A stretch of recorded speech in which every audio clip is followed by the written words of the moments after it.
Hello, this is Mrs. Manley from Math Nights, and welcome back to our mini-series on fractions. This video is going to focus on simplifying fractions. Remember, you are awesome. The mistakes you make are awesome because every single mistake is just one step closer to you being super duper successful. So how do we use simplifying?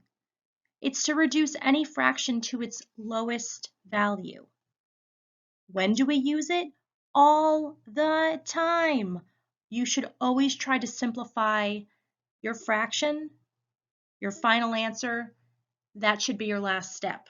After you solve whatever problem you have with your fraction, do not stop until you have simplified it, or at least attempted to simplify it.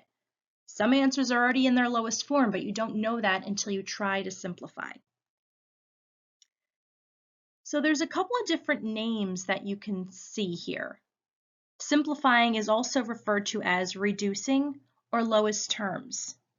You may see one, two, or all of these throughout your lessons, the OLS, or even on the PSSAs. Here we have the greatest common factor, which we've seen in previous videos. The greatest common factor is the highest factor that divides into two numbers. So here we have the fraction 12/16. We want to find the greatest common factor of 12 and 16. So we list the factors of 12, 1, 2, 3, 4, 6, 12, because 1 multiplied by 12 is 12, 2 multiplied by 6 is 12, and 3 multiplied by 4 is 12.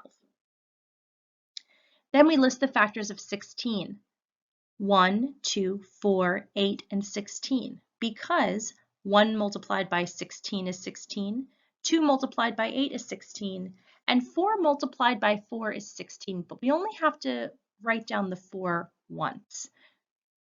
And if we look, we see that they have a few numbers in common. They both have a 1, they both have a 2, and they both have a 4, but we are looking for the greatest common factor, the greatest number they have in common, which is in fact 4. So 4 would be our greatest common factor.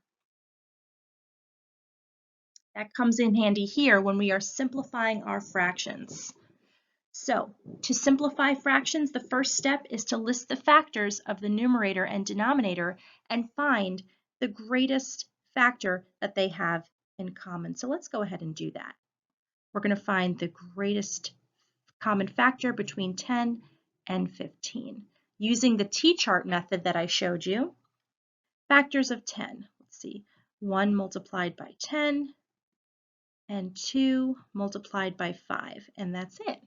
Moving on to 15, we have 1 multiplied by 15, and we have 3 multiplied by 5.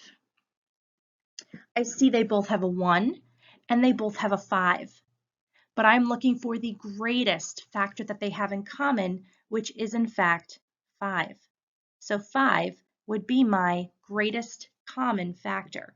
And I'm going to use that greatest common factor to simplify my fraction.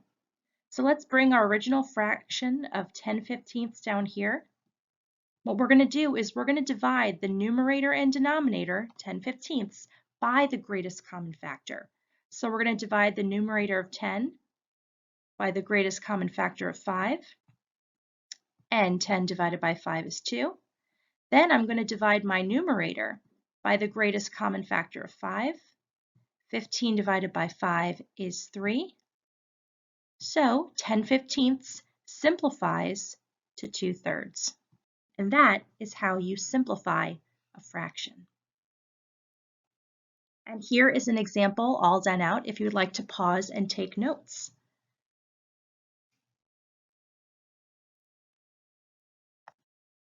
Please remember that you are capable of such amazing things. Each and every one of you out there is fully capable of doing any of these skills that I've covered in my videos because you are amazing and you remember that every single day. If you have any questions or you need anything from me, here's my contact information. I'm happy to help you. And I'm so excited to be joining you on your journey to grow as a math student. Thank you so much.